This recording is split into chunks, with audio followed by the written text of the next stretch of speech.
Hey, my family, this is your sister Truth Seeker, getting back on the line for another Christian review of the Mary Mary Show, Season 3, Episode number 8.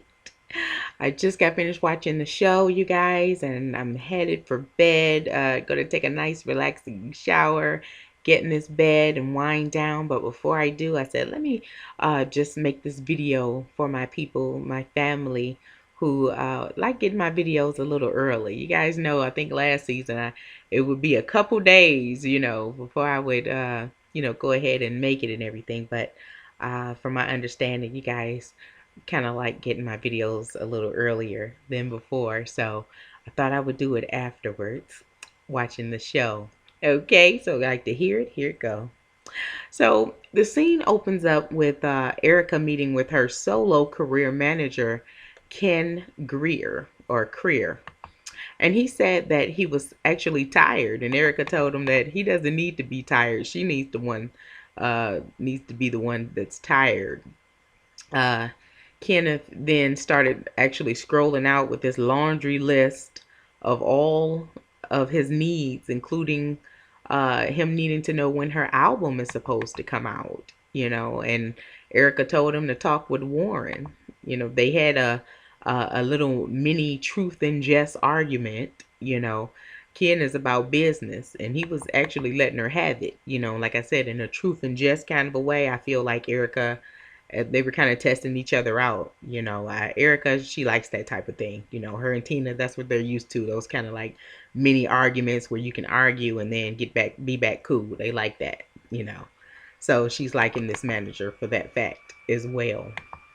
But the next scene, Erica actually begs her sisters to sing with her because Tina, she couldn't be there, because she, took off and canceled out on this appointment, that was booked for them to do a ball event for some kids out in DC.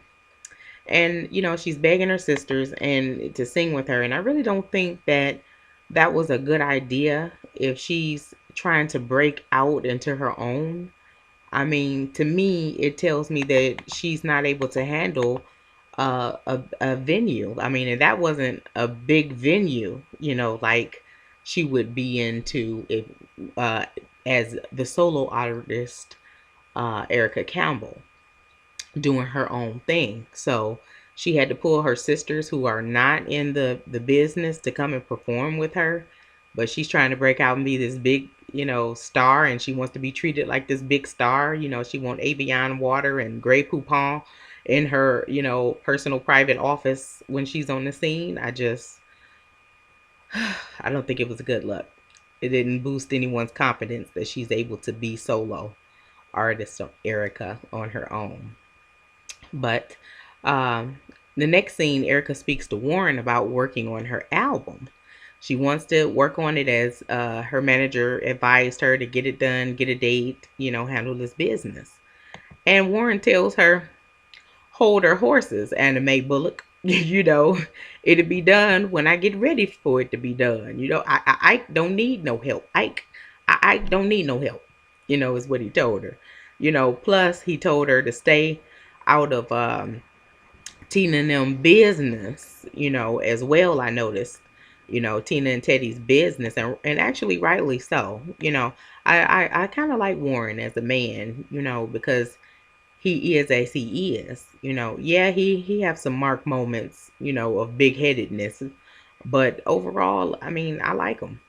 You know, I think he's good for a headstrong kind of a woman because he will be able to, take the reins like a man is supposed to and everything. And he does it all without yelling, or being, evil to her. So I think they're a good couple.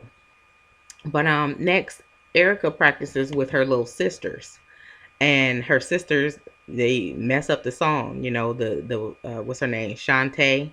She got embarrassed in front of the cameras and she started crying and everything. And Goose said that she wanted to help and be supportive of Erica, but that singing wasn't where her heart was. The next thing, Erica had a meeting with Teddy and began speaking to him, and she turned into like a little child, all in posture, in her voice, and even with tears included. I'm like, what what is it about this man that had these grown women who bark at everyone else, but in front of him they turn into 4-year-old girls? Like he got some type of magic wand or serum or something that just, you know, turns them into children before his presence. I'm confused. You know, Teddy, he told her straight up that after 5 years, they were passionate. In the first 5 years, they were actually passionate and tender with one another. Then it all went away, you know, when she left. So he dug up and resurrected that old man that he used to be, you know, which is what I had been saying. Of course, he said in the beginning it wasn't her fault, but as you follow on in his conversation, you it's revealed where the problem started if you followed and kept up with that. Um, she need to come home. Period. Pointblank.com. You know, and I actually felt like Erica stepped out of bounds with getting into the middle. You know, she was kind of doing the most with her trying to be Barbara Walters slash Oprah Winfrey with this interview. And it felt real awkward, you know, real out of place for me for that reason. It's like, go somewhere and sit down, you know, mind your business. For me, in the book of my mind, that's how, you know, I was looking at her because I could see if she was stronger, you know, if she was hitting points, you know, and really was, you know, getting to the meat of this thing, you know, as a concerned sibling, okay, getting somewhere hedge-wise. But she wasn't. It was just, she just got in there and made a weepy mess, just turned into mush with hugs and tears and all of this. Go have 7 sit downs, please. You just want to get into something. You don't get something on camera, you getting in something. It annoyed me, yes. You know, she's talking to Tina in the next scene on the phone, and Tina doesn't, you know, let her get a word in edgewise. Tina wants all of the Tina TV talk time. You know, I felt it was shameful, you know, a real shameful act of attention actually on Tina's part. You know, then Erica asked to pray for Tina, you know, and we know that prayer didn't get any higher than her hair weave, honey, for reasons that we all know why. And also, you know, it was kind of cheesy for me when Erica walked away whimpering and pretending to cry with, again, no tears, you know. And she hitting on the little kid toy car with her hand. I'm just tired of this. Tired of what? You know, you're not even in the situation. That's not even you going through it. You know, it was such a put on for the show. You know, of course we empathize and we care about, you know, our sibling or family member going through, but to that extent, y'all know that was team too much extra. But in the next scene, Erica and Ken Creer go to pick out a fragrance for a new perfume for Erica's perfume line that she's coming out with. And she picks and says for herself to be sweet, spicy, and strong, saying that she picked them because she felt that it represented her. Okay. So anyway, met with Todd. Erica did, the manager who booked the Mary Mary to perform at his event in DC. And Erica tells him that there will be no Tina, but that there will be a whole lot of extra Erica for him.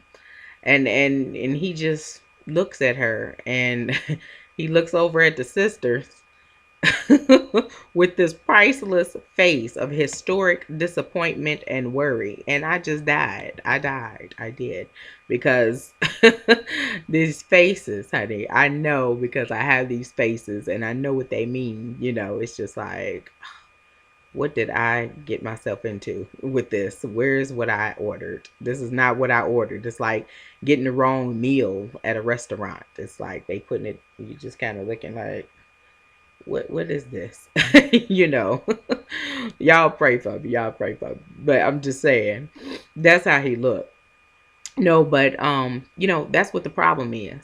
You know, but they want to go international though.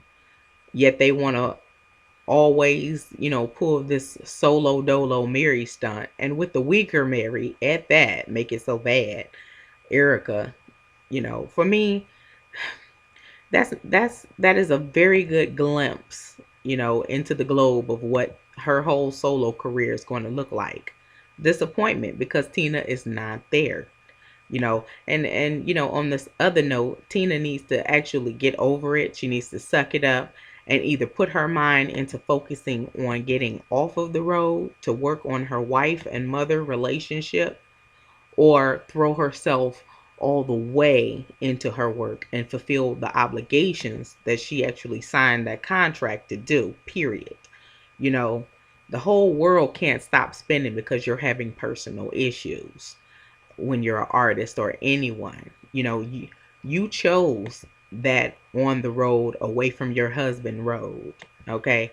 It was you that traded in love and your soul, I might add, at the pawn shop for fame and a few toys and a Happy Meal. That was you made that decision. You're not the only artist to have to wade through hardship and heartache while you're on the road. I mean, look at what Tina Turner went through. She was beat for breakfast, lunch, and dinner, and she was out there on stage before time every night that she was scheduled, wherever she was booked. She was there. I actually saw for myself, nobody told me, I saw the footage of Beyonce tumbleweed fall down a flight of stairs and still get up and kept moving until the job was done. You know, so really stop acting like you're the only one who have suffered and gone through in the history of gone through. Just stop it. You're not the only one. Keep it moving. Then in the next scene they were rehearsing. Erica was with her sister Shantae, and it was exactly terrible at this rehearsal. Goo even herself predicted a disaster was about to happen, and I second that emotion. Her sister Shantae, she's freaking out, and to be honest, I would have too. This is her first time. She was terrified. It seriously was so unprofessional though to do that. The Marys, for them to allow themselves to be booked and then not show up. The other half. I just felt that was really unprofessional, really a bad look. The next scene, Erica's manager, Ken Creer, is meeting with Warren, and he told Warren to step up, this album, get on it. And Ken actually asked if Erica could work with another artist, perhaps. And Warren, he was upset. And he even, said in the side comment interview that even Mitch knows not to ask, a question like that if Erica could work with another artist. He said, no way, I'm the producer. I write her stuff. That's what I do. He went on to say that. And say that it has to be done, it has to get handled, is what Ken Creer was saying. It has to be handled right away, or it's gonna be the highway. And I seriously, I was on pause, with him talking back to Warren like that, because we know exactly what would have happened with Mitch if that was Mitch talking to Warren like that. So I personally, I just felt kind of awkward. I felt a little different. I wasn't really sure what our creation role as the viewer was supposed to be at that particular moment. I mean, if we should come back later or cut to a commercial, I just, for me, I wasn't in the knowing place of what to do when all that just had happened like that, because Ken, he kind of said it with his chest, and it was just a little different for me. It was just a little different at that moment. I'm just saying. So yeah, Erica and her sisters, they sang, and the manager Todd of the event, he clapped so depressingly. He was just like, yeah, yeah. They kept cutting them shot scenes to him, and he just looked at so just deludedly depressed, just like he was just beat. Erica was not top quality beef, honey. Not at all. But when she finally sang the song yesterday, and her sister Shantae got in on it. Girlfriend sang it for the vine, hunty. She sang it for the vine. Okay, that put the camera on the manager, Todd, and he looked disgustingly surprised. He was still disgusted, but he had a look like, it was priceless with these looks. So she did really good, definitely proud of her. Proud of Goo too for losing weight. She lost some weight and she looked good. Goo was looking sharp, lost a lot of weight and stuff. Um so in the next scene, Tina came back home and she felt, you know, the need to say that she was going to separate from Teddy again. This cycle, this emotional roller coaster they takes us through.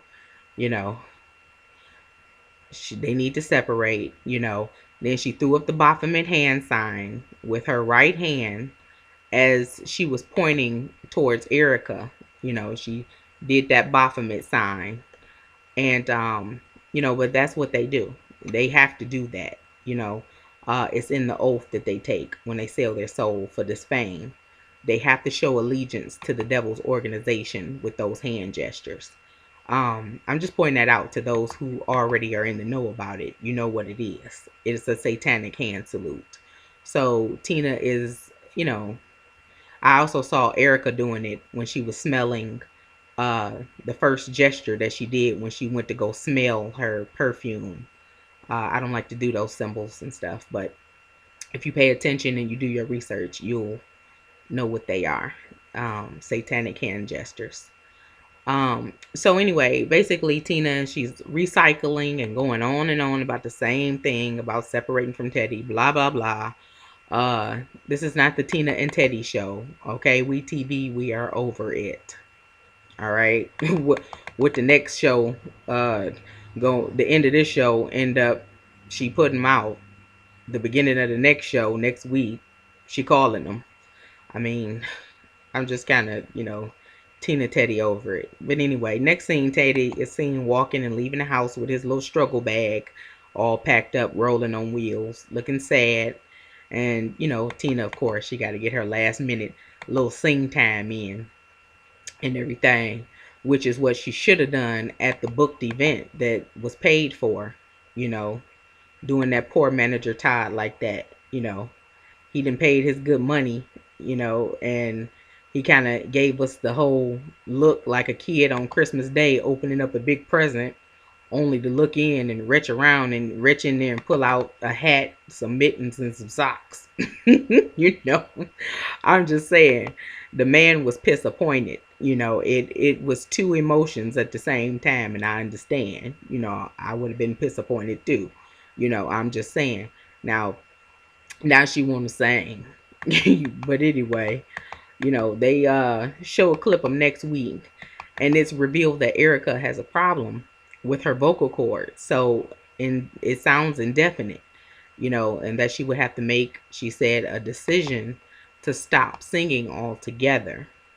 And they showed a clip of her all choking up while she was talking about it. And that's the first time I believed her cry during the whole season. I believe that when she choked up like that, that was real emotion right there. Any health issue is a sad and very sensitive situation for anyone, and with anyone going through, I am very empathetic. However, it is such thing as a cause and effect. From one, you have to take into consideration that this woman, both of them, but this woman has sold her soul to the devil for fame and has he done gave her 5 minutes. Now he's taking it away, after having used her to compromise her Christianity for money.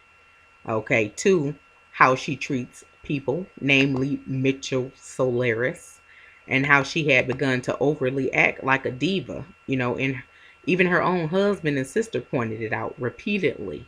Her husband told her last week on the show that she quote had something on her. She was being a diva. You had something on you. Remember when he told her that? And no, that thing is not on her, it's in her. Because when you sell your soul to the devil, you receive a demon inside of you. These women are not Christian. They are actually witches, disguised tares among the wheat used by Satan to deceive the masses of us Christian women. Into He uses them to blend in with the worldly women, down to their attitude, down to their dress, even. Why are all of her dresses and pants so especially like painted on tight? It's ridiculous. It's like, can you breathe?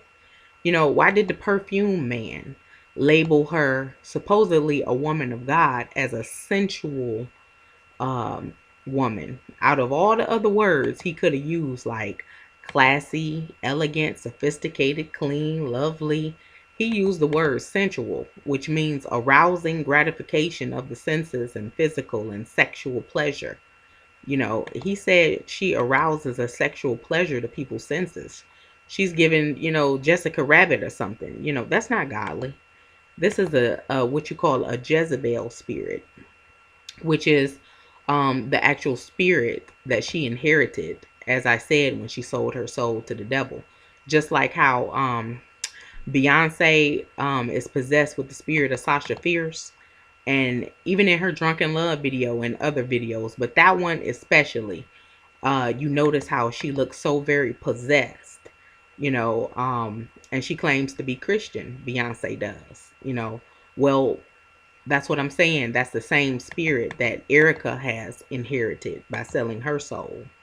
Y'all can go ahead and let her give y'all that babe in the woods look routine, that innocent Christian, oh, my breast is just inside of showing my cleavage in this lace front shirt with these tight pants on. I'm innocent Christian, just I can be.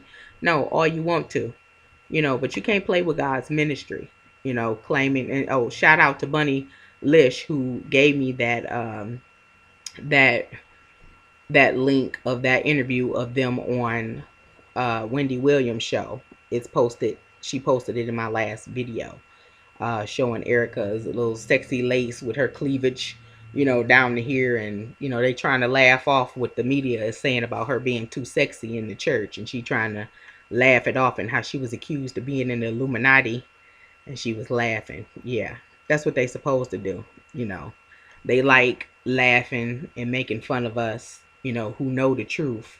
They like laughing it off, but we know by the hand gestures and your attitude. But it's just like this. You can let her, play y'all if you want to, but you can't play with God ministry. She's claiming to be what she's not, a woman of God. you know God will close the lights on your career, as she is now seeing, which is what which really, I think God watches the show, and he sees the direction that Erica is about to go, and he has decided to close the lights, okay, and try to get her back home to take care of her family, be a wife, the wife that she signed papers up to be, and get her back on track with him, most importantly, and I pray that she does. you know she can work her purse and perfume business from home. I told you guys in the video before last that God doesn't like ugly. She has treated Mitch, so badly, and hers is coming down the pike for that. She gonna have to pay for that. I just put a little house on the prairie happy ending spin on it and everything, saying about God getting her back home to take care of her family and stuff. But you know what God could do for her now is that. But really, her and Tina are in for it big, and anyone else who refuses to repent and get serious with God. I don't wish any hurt, harm, or danger on anyone. But God is just, and he must punish sinful man. I definitely have felt the wrath of God before, and I thank him for his correction, or else I would be dead. So this is a warning. Don't wait until God's punishment fall upon you. Run to him now in repentance before it's too late, beloveds. You're all in my prayers, and please keep me in your prayers as well. I know it's hard, but keep pressing forward, okay? You can do this, you guys. We don't have much longer to go.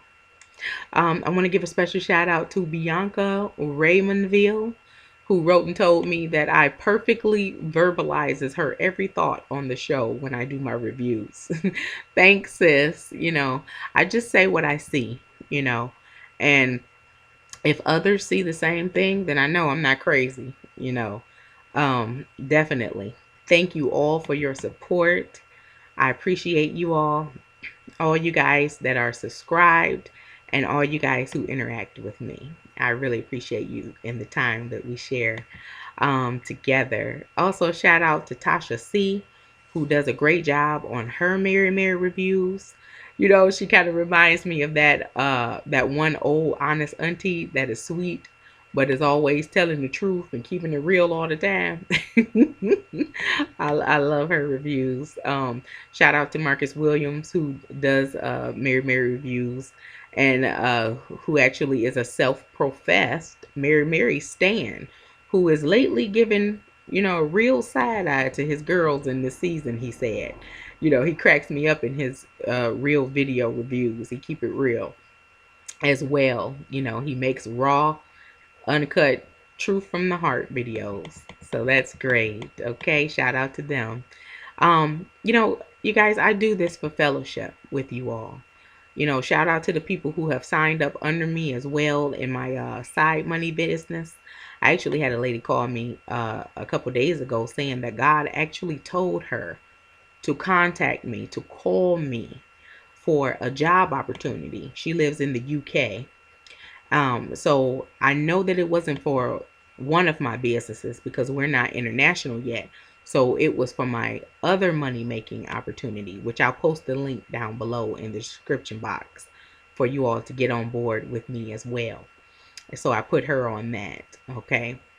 You don't have to do it. I just know that it works for me and for the people that have signed up under me recently. I made a couple $100s in just a few days. So when I first started it, I love it. So go ahead and click below on it, and bring in some extra money, and an extra stream of income into your home is not bad. Definitely a plus, right? So you guys, thanks so much for watching. I so enjoyed you all. Make sure if you're new that you like, subscribe, and comment. Okay. I love chatting with you guys. I do read and I do try to reply to your comments. Also, please know that I'm not ignoring you if you make a comment and I don't respond right away. It's just that I have two businesses with several hundred to 1,000 people in them that I help manage and lead. So please take mercy on your sister, okay? All right, I'll get to it definitely, but I'll talk to you guys soon. Your sister Truth Seeker is about to go and relax, and you do the same. Bye for now.